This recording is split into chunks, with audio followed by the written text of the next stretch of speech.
Hi everyone, I am here with my Jungelskog from IKEA today, and Lee bought me this and it was actually an extremely good purchase because not only is he very cuddly and cute, but he makes an amazing pillow slash beanbag thing, so I would recommend getting your own Jungelskog.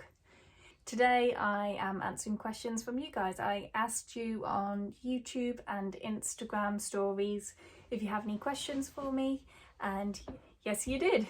And that's great because otherwise I would not have a video to make.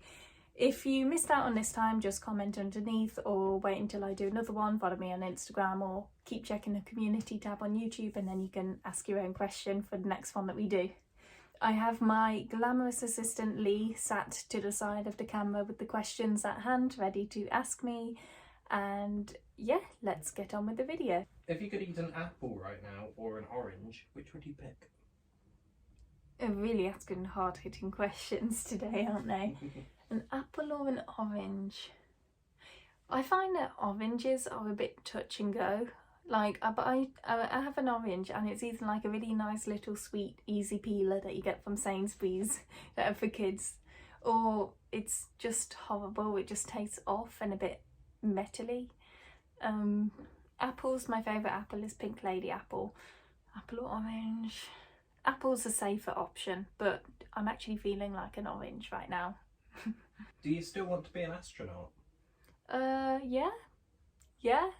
The thing is with being an astronaut is it's something you kind of find that you qualify for in like your 40s. There's no specific career path really to be an astronaut. It's kind of something that you kind of live your life and then you reach like 45, you find out they're recruiting for astronauts and you're like, oh, I have the qualifications for that.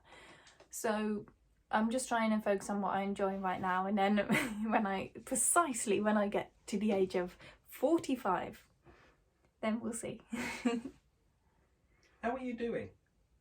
Who's this from? Alice. Oh, thank you, Alice.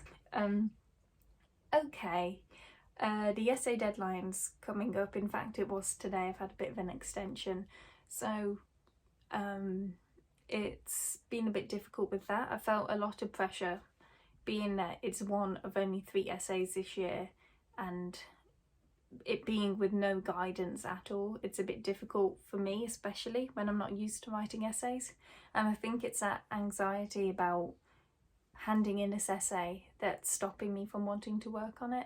I'm also getting tested for, I'm going to the GP to hopefully get a referral for ADHD next week, which will be a long time coming actually, and that's playing on my mind as well. I'm worried about that because if I do have ADHD, then the fact that I'm doing a degree right now, I would like to get the treatment for it immediately. Unfortunately, you cannot really do this without forking out about £2,000. So that's been playing on my mind and worrying me a bit. But apart from that, I have been really enjoying my time at Cambridge. We came second in our boat race yesterday that we did, and yeah, things are going really well on every front but those two, I think, where it's a bit like, but it will hopefully be okay. What's your favourite place you've discovered in Cambridge so far? Ooh. This is hard. But, from a practical perspective, Robinson Cafe, it's just really good for studying in. I really like the whole area around Robinson, Selwyn College, Newnham College. I love Newnham College's library, but I think I'll have to say Robinson Cafe for now because it's just really chill to study in. What's the most interesting fact that you've learned so far since being at Cambridge? So this means during my degree? Yeah. Okay, my degree is not taught, okay. I have 1 lecture a week, but I've been knocked out about 4 of those lectures from freshers' flu and illness. I learned something interesting yesterday at the University Challenge tryouts. Do you remember what it was? I just remembered the fact. In Quebec, they had a referendum on independence in the 1990s. They asked that as a question during our University Challenge round 2 tryouts, and I buzzed in on that one and I knew it because my flatmate is Quebecois. So I was like, yes, thank you. Okay, next question. Are college pops still a thing? Anne asked that, didn't she? Mm-hmm. Yes, college pops are still a thing. I'm hoping to go to Magdalene Bridgemas pop that's coming up. I need to check when the tickets are for that. For those of you who don't know, a college pop is like, it's basically an in-house disco. So colleges within their own rooms will hold, like, I say disco, it's kind of a bit like a disco club night thing, but it ends earlier than a club would, so it's like 9:30 to 11, so people can use it as pre-drinks before going to an actual club, or people would just go there to hang out. There's usually a theme, something to come dressed as, and yeah, that I'm hoping to go to my first one in a couple of weeks. This one's in Spanish. I think it's about, do you speak Spanish? But I don't speak Spanish, so I can't tell. ¿Cómo aprendiste a hablar español? How's it going learning Spanish? I think, how are you doing learning Spanish? Sí. Me llamo Savannah. Mi cumpleaños es 29 de febrero y soy un tríos. That's what I remember from my 2 years of Spanish lessons. How did you learn Spanish? That's what Google Translate says about Oh wait, me. no, hang on. Oh, it was how did you learn to speak Spanish? So I did 2 years of Spanish at school. I haven't really done much more past that. I'd like to pick it up again at some point. When me and Lee went on holiday to Madeira in Portugal, I found that using my knowledge of French and Spanish, I was able to read Portuguese and fairly okay understand what was going on. But when it came to listening to Portuguese, that's a completely different ball game. But yeah, hoping to get back into learning Spanish. Has it been difficult with the transition from Nottingham to Cambridge? In terms of food, yeah. I remember coming to Nottingham and being shocked at how international it seemed and how many people I'd met from wealthier backgrounds. At Cambridge it's the same, but even more. The buildings are, it's really interesting, like, because now I'm living in a city, whereas at Nottingham you're just outside the city, about a 10-minute tram ride. But now I step outside and it's like, oh, there's shops all around me now. I can just pop outside and get something. So that's been really cool. Cambridge, being a very walkable city, is really nice as well. Nothing is more than precisely a 12-minute walk away. Except Girton. Except Girton, yeah. Yeah, it's been good transitioning. It's a bit difficult to compare the actual degree because obviously my Nottingham degree was so different to the one I'm doing at Cambridge. It's extremely independent. Like, they literally just sit you down, they're like, okay, write an essay on philosophy of science, and it's like, that is so vague. One thing I have noticed about Cambridge is just how many more opportunities you get that you wouldn't get at any other uni that's not Oxford or Cambridge. So for example, being a member of my college for life, having dining rights at this college for life, all these sort of clubs and things, the alumni benefits, just loads of things that you would not able to get at any uni that wasn't this one. I mean, the formal halls are incredible, all the crazy ceremonies that happen. I feel really, really lucky to be able to experience all that, and in a really privileged position that I can, and knowing that I wouldn't have got this anywhere else. So yeah, maybe I can talk about that more in another video. Would you recommend universities for someone to study drama? Ooh, I would say yeah. I would say yes if you're interested. I think so. Cambridge, what I've noticed compared to Nottingham, which also kind of answers more the last question as well. Cambridge, I've noticed compared to Nottingham, Cambridge has a really thriving drama scene. There's so many plays and things going on, always looking for actors. I mean, the footlights are like incredible. They're like the pinnacle of comedic acting, all the amazing actors who came to Cambridge. And we also have the Marlowe Society, and the Marlowe Society, what they do is every year for their graduating students, they will let them, the very best graduating students, put on a play, and they only invite like agents and things and like scouts from the very best places in London to watch them and get them all signed. So if you're academically like able as well, I would definitely recommend coming to Cambridge for the drama scene here. You can come here and study English, or you can also study through the education pathway. You can do arts and drama as well. So yeah, if you're interested in drama and you're getting the grades for it, I definitely recommend looking at Cambridge, because surprisingly the drama scene here is amazing. If you wanted to study drama otherwise, I'm not as, like, if you just were wondering whether you want to go to university to study drama as a subject, I'm not as sure on that, but I know that most actors go to conservatories, like the Royal Academic School of Drama, something like that. So I think that's the usual pathway for actors, at least in the UK. Maybe the one that G's at.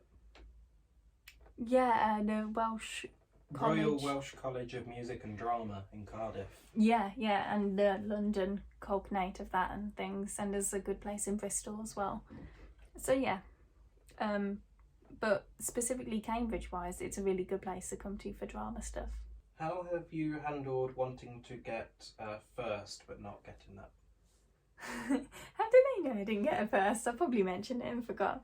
Because I still got where I wanted to be anyway, which was here, I'm not too miffed about it.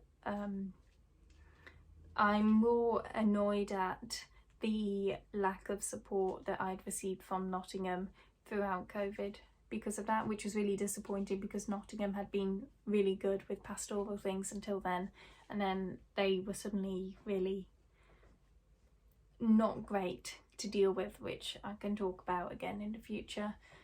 So a lot of my anger at I'm not saying I'm blaming Nottingham for me not getting a first, because I was still the one that sat the exams, but I definitely think Nottingham could have done a lot more to support their students, and I think it was extremely disappointing that they basically ignored that COVID was happening with regards to extenuating circumstances and things. I really wasn't happy with that. Like I said, it's not that I'm blaming Nottingham for me not getting first, because like I said, at the end of the day I did do the exams, but I do feel that because of Nottingham's lack of support, I wasn't able to achieve the most. I wasn't able to reach my potential because of that, which is really disappointing. So yeah, because things work out in the end, I know it's a cliche, and I still got where I needed to go, I don't feel as bad about it. But if I didn't get into Cambridge because I didn't get a first, then I think I would be feeling quite a lot more annoyed and angry. I'm a bit like emotionally tired, worn out from it all to pursue it further now, but yeah. What are you currently doing? Job or study? I am studying for an MPhil in History and Philosophy of Science and Medicine at Cambridge Uni. I really only do the Philosophy of Science bit. I haven't done history since I was 12, so I don't intend to start during a Cambridge Masters, but we'll see. Yeah, so that's what I am doing right now, and then maybe get a job afterwards or go on to a PhD, who knows. Either way, I'm taking a year out of studying after this year. What's your favourite thing I've ever baked? What? Was that on there? Yeah. Really? Esther. Ah. Esther asked what my favourite thing was that you've ever baked. I liked those mini Victoria sponge cakes that you did. Those are really good. Really? Yeah, you did jam tarts as well, didn't you? I really like those. A while ago, yeah. Yeah, I like all the cooking that you do, like meals. I like when you did a curry. Well, do you remember when we did that chicken and spinach curry like right at the beginning? I can send you pictures to edit on the video as well if you want. Yeah, you've made a good few meals. Really good. Thank you. Which colleges have you visited? I think pretty much all of them now except Homerton. But I class visit as being, if I say that I've fully visited a college and looked around, I want to see their chapel, I want to see their library, their courts, I don't know, some more stuff. Dining hall. Dining hall, that's it. I want to see all those sort of things, and a lot of colleges right now I've just poked my head in. So I've technically visited all colleges except Homerton, but I would actually, the actual number is probably about 15 of ones that I'm happy that I have visited, if that makes sense. So if you're being like, what's the word? If you're being lenient with your definition of visiting a college, then all of them except Homerton. But if you're being more strict like I am with it, then probably about 15. If each college was an emoji, what would it be? Okay, so I thought about this in advance and I submitted a CamFess where all the Cambridge colleges were an emoji. I'll put it on the screen. One thing I thought that made sense in my head was Corpus Christi College is trans. It gives me those vibes. I think it's, you know, the pink and white striped scarf. It reminds me of the trans flag maybe. So Corpus Christi is the trans flag, and this one trans person at Corpus Christi was so happy about that in the comments. They were like, yes, trans Corpus. So yeah, I will. You will be able to see which colleges are which emoji on there.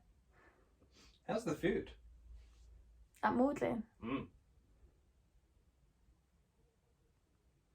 How's the food at the rest of the colleges?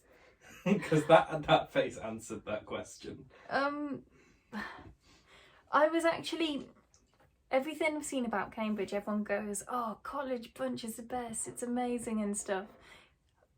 Coming from Nottingham, I am like, what? This is the brunch you get at Cambridge compared to Nottingham. Nottingham, every single breakfast, every single brunch, unlimited toast, unlimited tea and coffee. You know, you could get like seconds, servings of scrambled egg, fried egg they'd have. They'd even have poached egg, tomatoes, baked beans, hash browns, sausages, bacon. But here, at these Cambridge colleges, it's like you have to pay per item. So, oh, you want one slice of bacon, that's 50p. Then if you want, a fried egg with it, that's another 50p. Oh, you want a drink as well, another 50p. And you have to pay for it like that. No toast at all. It's not like unlimited toast, there's no toast. And then you have to pay like 50p per drink you get. It's just so not as good as Nottingham. When I was expecting that level of good that Nottingham has, I have been really disappointed with the food. It's not entirely the college's fault. I think they're having some staff shortages, but I did expect better. So, a bit disappointed there. Come on, Cambridge. Will you be getting on a bike again? No, Lizzie. No, I will not. Not in not in the immediate future anyway. Okay, so what had happened was, it was in my other video. I fell in the river because I was on Sean's bike, and Sean is taller than me, so I couldn't really put my feet on the ground, and also I haven't ridden a bike in like 10 years. And I was just trying to cycle on it, and then I don't know, the bike just went left and it wouldn't go straight again. I just went into the river. It was horrible, and I fell off again later, and I really hurt my knee. I got some proper big, what's that word? Grazes, but no, it was worse than that. Scabs, that's the word. I had scabs. So no. Not in the immediate future, unless it had like stabilizers on or something. How's the weather? It's been okay actually. There haven't been too many horribly rainy days, but Cambridge is pretty even in the rain. It's actually meant to snow next week. I'm really excited about that. Oh, seeing Cambridge in the snow will be amazing. The only complaint I have right now is how bitterly cold it is, especially when we're doing boat club outings in the morning. I get so cold. What's your goal after finishing Cambridge? Take a year out and maybe come back to do a PhD, see how I feel. I'm currently toying with the idea of running for the president role in the Students' Union. It's called a sabbatical role because it is meant to be a year you take out from studies. It's a paid role, and being passionate about the workings of the university, seems like something that would be good for me. So that's currently the idea I'm looking at, but we'll see. Last question from me. Why are you so amazing?